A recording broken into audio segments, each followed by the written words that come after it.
Hey everyone, and welcome to the RDG Sports Channel with your boy RDG. We're in the building. Thanks to the people that newly subscribed to my channel. Channel is still growing, on the way to 1,000 subscribers.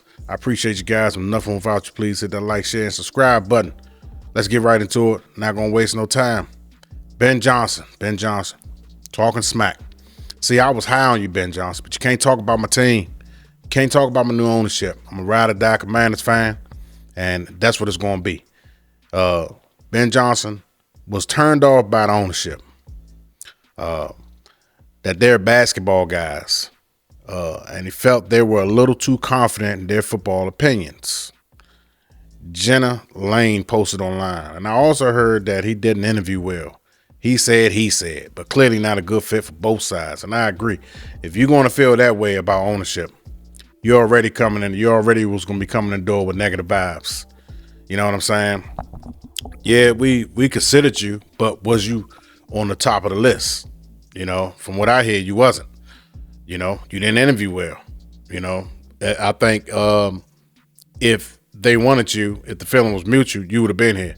But you knew in your heart of hearts you didn't interview well, so now you took the time to go to online and hurry up and get your side of the story out to make it look like you wasn't interested. I get it, Ben Johnson. On to the next. But anyway, let's talk about Cliff Kingsbury. Let me go here.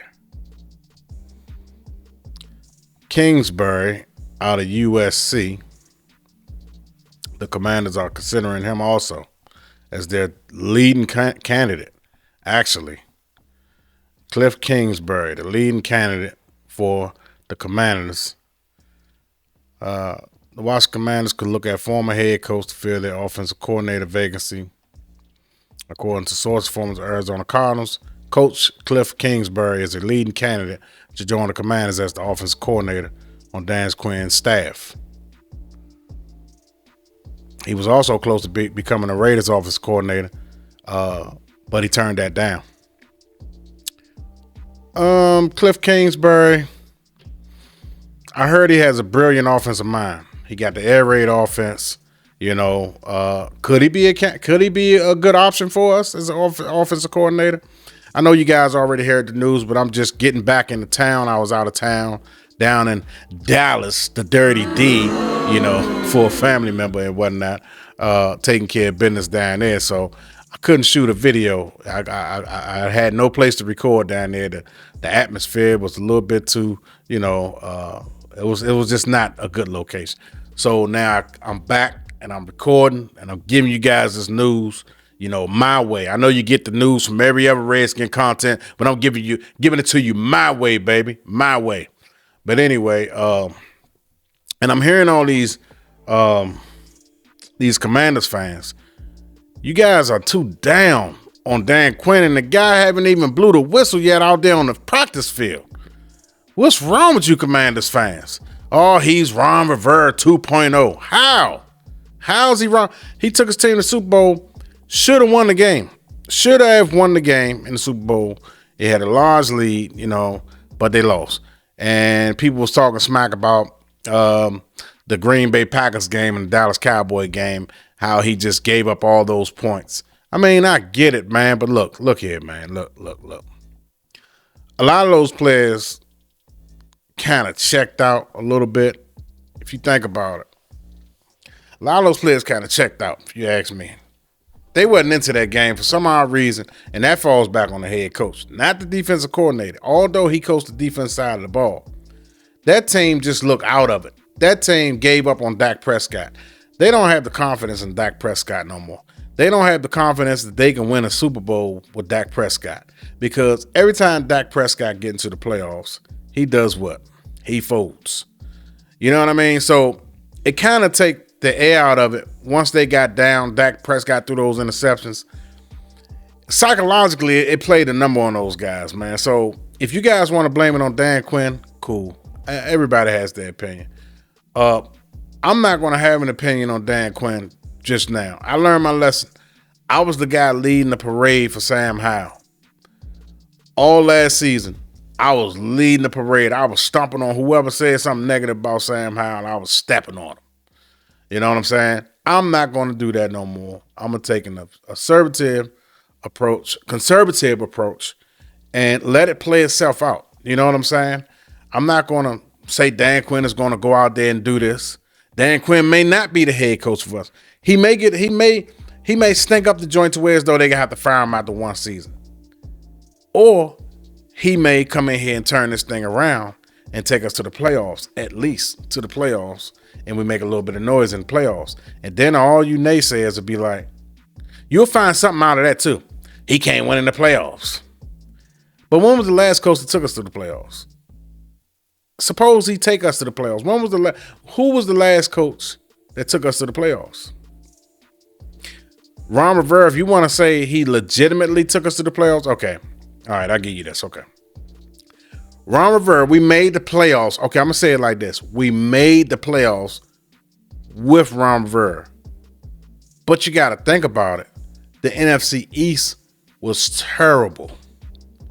Nobody in the NFC East had a winning record. We won the NFC East with 7 wins. And we almost didn't win the NFC East with 7 wins. Think about that. Let's just let that sit in before you say, oh, Ron Rivera was the last one took us to the playoffs. You know, come on. We shouldn't have made the playoffs that year. We all got hyped up thinking because Ron Rivera, the name Ron Rivera, and because he went to a Super Bowl and because he had a couple of winning seasons with Carolina, we instantly thought, oh, anything was better than Jay Gruden at that time, right? You know, we got rid of Jay Gruden. We on to something new. You know what I'm saying? We was looking up. We had high hopes that at that particular moment. You know, we know the type of teams Carolina had when they was going to the playoffs when they made the playoffs. But at the same time, Carolina was always competitive. So we knew if we weren't gonna be nothing else, we was gonna be in the games. We was gonna be competitive. You know, but it didn't pan out. It didn't pan out, and so we had to. We won the division. We went to the playoffs, and we was like, oh yeah.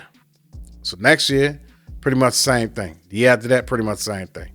And then this year, he stinked up the joint, and it was time to go.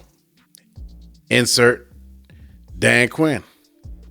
You know, Dan Quinn, you're only as good, and this for any head coach, you're only as good as your staff. So if Dan Quinn can get a good staff together and surround him, Dan Quinn could succeed here. I'm not pretty much worrying about the personnel department. I think we can do something with that, but you got to have good coaches to develop these guys. I can give you good players all day, but if I don't have the proper coaches to develop you guys, it's just a wasted draft. Or if you just pure talented, you don't even really need that much of coaching because you just a generational talent. That's the only type of player that don't really need no hard coaching. You know, but these other players that we're drafting, man, we're going to be drafting 2nd and 3rd round, 4th, 5th, 6th, 7th. We need people that can develop these players. That's first and foremost. We need people that can develop these players. We can get coaches, good coaches on the staff to develop these players. We'll be in the driver's seat for years to come. You know, we just build through the draft. You know what I mean? That's how you can get away with paying these players once they get to that 5-year mark or that 4-year mark, and they've been balling out. You know, you can't keep everyone, but you're going to keep the ones that can change the game, that can change the complexity of the game. You know what I'm saying? You want to keep those players. You know what I'm saying? Can't keep all of them though. That's why you draft well. Like Baltimore. Baltimore is a prime example of plugging in players in and out. You know what I mean? Kansas City, another team that just draft well. You know, it's so many teams. Well, I say it's a handful of teams that really, really gets it and really draft well, and we're not one of them. But hopefully, the tide can change. San Francisco 49ers, is another team that draft very well and be plugging players. And guess what? We got one of the people that was assisting in getting those players, and Adam Peters. He was assisting Lynch, you know, in getting those players. It wasn't just Lynch by itself. Plus, Adam Peters is highly respected around the league. So if everyone, I've seen a couple of comments, well, Lynch was picking those players. Who cares? Adam Peters had a word in it. He had a say in it, a percentage in it. You know what I mean? Plus, he's highly respected around the league. You think he's going to be highly respected around the league for nothing? Come on, man. Some of you people, some of you fans out there, y'all just be saying stuff, man, just to want to go against the grain. You don't even make logical sense, man. You know, some of you just, I don't know, man. You call yourselves fans, you know, but are you really a fan? Because all you guys do is scrutinize and criticize. That's it. You know, remain positive. This is your team. You're a fan of a team. You know what I mean? Remain hopeful. Who wants to sit up there and get a kick out of bashing team, talking negative about a team all the time? I don't get some of you guys, man. I come from a different era. I don't get you. But, hey, what you eat don't make me. Y'all know the rest. Y'all know the rest. But anyway, I just want to make a quick video. I got to make more videos. I missed out on a couple of ones. I couldn't get to them on time. I apologize to you guys.